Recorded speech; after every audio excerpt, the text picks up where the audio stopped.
भारतीय सेना में सेवारत हूँ जी। सभी देवी देवताओं की पूजा, दुर्गा जी का नवरात्रे पूजा पाठ, कृष्ण जी की पूजा, अन्य सभी देवी देवताओं की पूजा और हनुमान जी का पुजारी था जी। सर, जो भक्ति आप ये कर रहे थे सभी देवी देवताओं की, दुर्गा जी की नवरात्रे करते थे, हनुमान जी की भक्ति करते थे, व्रत रखते थे, उस सब का आपको क्या लाभ मिलता था? उन सब का लाभ तो ये था कि मुझे कोई किसी प्रकार का दुख था ही नहीं। जैसा कि पहले से ही हमें ज्ञान दिया जा रहा था कि दुर्गा जी की पूजा करने से, दुर्गा जी का पाठ करने से ही मुक्ति हो सकती है। मोक्ष का सिर्फ यही एक मार्ग था। आत्मा जब से बचपन से ही, जब से होश में आए हैं, जब से कुछ जानने योग्य हुए हैं, उस समय से लगता था कि कहीं भगवान की खोज के लिए जाएं। मंदिर में, मस्जिद में, गुरुद्वारे में, चर्च में, जहाँ पर भी कोई धर्मस्थल दिखाई देता था वहीं पर मत्था टेकने के लिए मन करता था और लगता था कि भगवान यहाँ पर है। तो इससे लाभ तो ये था कि किसी प्रकार का कोई दुख था ही नहीं, तो लाभ का और दुख का कोई पता ही नहीं चलता था।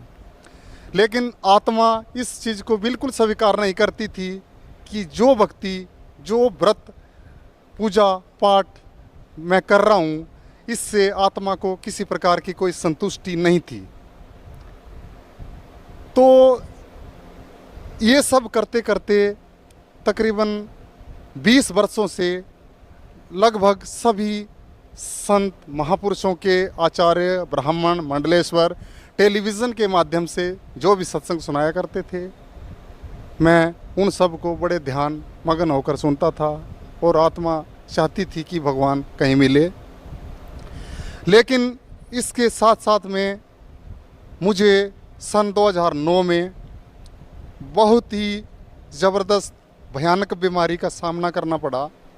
भक्ति करने के बावजूद इंसान भक्ति इसलिए करेगा क्योंकि उसकी सारी सुख सुविधाएं मिले, किसी प्रकार का कोई रोग ना हो और मेन बात है जो मोक्ष की प्राप्ति हो। लेकिन ये सब करने के बावजूद मुझे श्रीनगर के अंदर सांस की बहुत भयानक प्रॉब्लम हुई, जिसके कारण मुझे घुट घुट के सांस लेना पड़ा। जब हॉस्पिटल में डॉक्टर को दिखाया, डॉक्टर ने बोला आपको दमा की शिकायत हो गई है, दमा, ब्रोंकिल अस्थमा, जिसकी वजह से मुझे दवाई लेने से, पूजा पाठ करने से, लगातार पूजा पाठ में लगे रहने से कोई किसी प्रकार का कोई लाभ नहीं हुआ। ना तो बीमारी का कोई थोड़ा बहुत भी रिलैक्सेशन किसी प्रकार का नहीं मिला।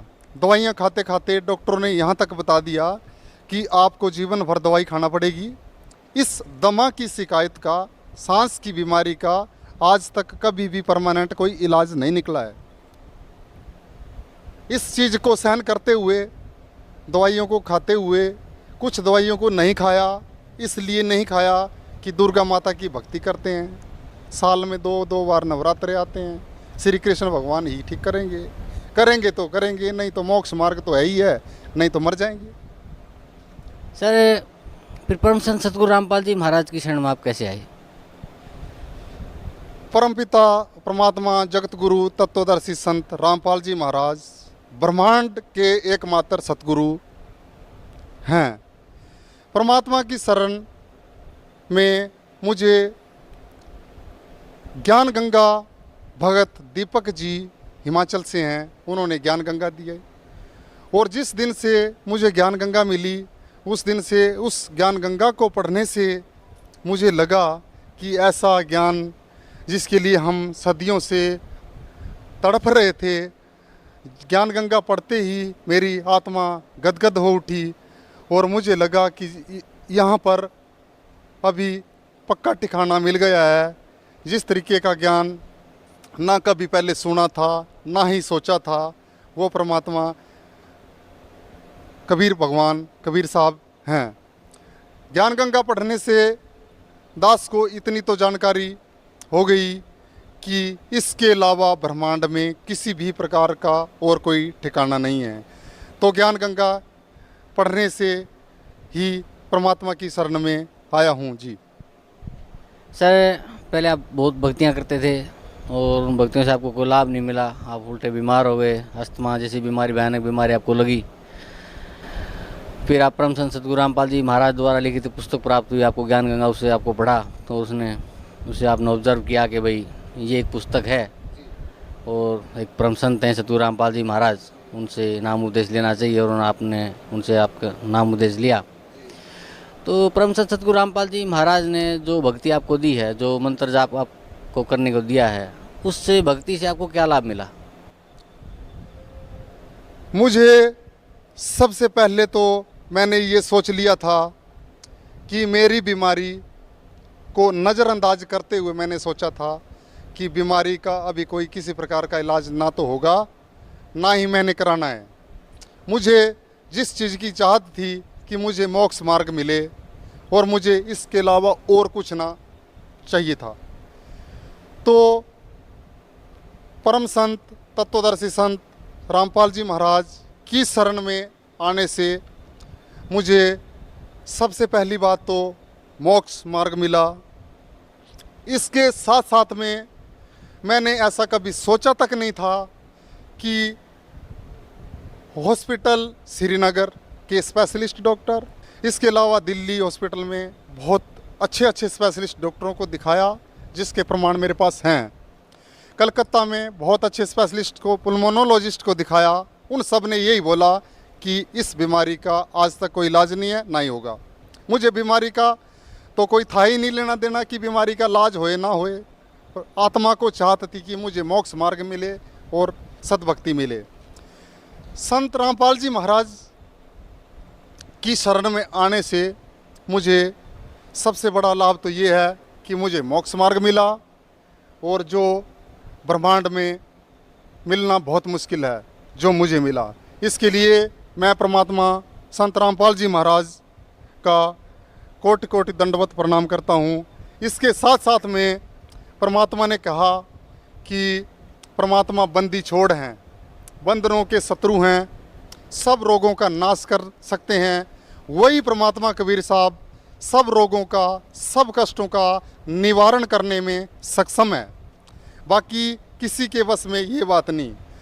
नाम लेने के बाद तकरीबन 1 महीना तक सही गुरुजी के आदेशों के अनुसार बताई गई भक्ति विधि से मर्यादा में रहकर मैंने भक्ति की, और आज परमपिता परमात्मा की दया से मेरी दमा की बीमारी, सांस की प्रॉब्लम, जिसकी वजह से मुझे घुट घुट कर जीना पड़ता था, टक्कर मार मार के रोता था कि इसका कोई इलाज नहीं है। कोई माता, कोई पिता, कोई भाई, कोई बहन इस समय में मेरा साथ नहीं देता था, क्योंकि इतनी भयानक बीमारी से ग्रसित था। और आज परमपिता परमात्मा संत रामपाल जी महाराज जी ने मेरे इस रोग को बिल्कुल जड़ से मिटा दिया। अभी परमात्मा का दास बिल्कुल स्वस्थ है जी। सर परम संत सतगुरु रामपाल जी महाराज से नाम उपदेश लेने के बाद आपकी जो बहुत ही लाइलाज और भयंकर बीमारी थी, जिसे आप अस्थमा कहते हैं, वो आपकी बिल्कुल जड़ से ख़त्म हो गई, और आपकी आत्मा को जो मुक्ति के मार्ग की तलाश थी, वो मुक्ति का मार्ग भी आपको मिल गया। मैं समझता हूँ अभी बहुत ही भाग्यशाली जीव आप हैं। तो सर भक्त समाज को क्या संदेश देना चाहते हैं आप? भक्त समाज से विनम्र प्रार्थना करता हूँ कि जिन भगत आत्माओं को, जिन मानव समाज को, जिन मनुष्य को भक्ति की चाहत है, परमात्मा की खोज में सदियों से भटक रहे हैं, जंगल में, मंदिर में, गुरुद्वारा जी में, मस्जिद में, चर्च में, अन्य धर्म स्थलों पर परमात्मा की चाहत में जो भक्त आत्माएं भटक रही है, अन्य संतों के पास, अन्य और अपने तरीके से कोई भी साधना कर रही है, उन सब से दास की विनम्र प्रार्थना है कि 21 ब्रह्मांड के अंदर सतगुरु तत्वदर्शी संत रामपाल जी महाराज के अलावा किसी के पास भी मोक्ष मार्ग नहीं है। यह परम सत्य है, और जिन भक्तात्मा को परमात्मा की चाहत है, जिनको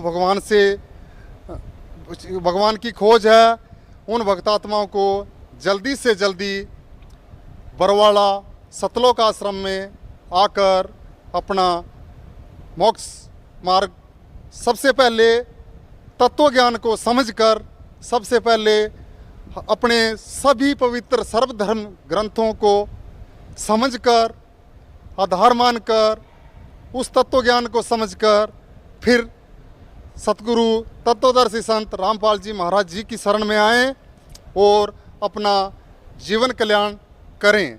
जिस चीज़ की हमें लाखों वर्षों से तड़प थी, जिसके लिए लोग मंदिरों में धक्के खाने के लिए, मस्जिदों में जाने के लिए और मोक्ष मार्ग करने के लिए अन्य अपने ही तरीके से अलग अलग साधनाएं कर रहे हैं, इससे हमारे रोग नाश नहीं हो सकते, इससे हमें मोक्ष नहीं मिल सकता, इससे इस भक्ति करने और ना करने से किसी को कोई फायदा नहीं होने वाला। इसलिए भक्त समाज से विनम्र प्रार्थना है कि तत्व ज्ञान को समझकर, सभी प्रमाणों को समझकर तत्वदर्शी संत रामपाल जी महाराज जी की शरण में आएं और मोक्ष प्राप्त करें, यही मेरी प्रार्थना है। जी धन्यवाद आपका, बहुत बहुत धन्यवाद। सत साहिब।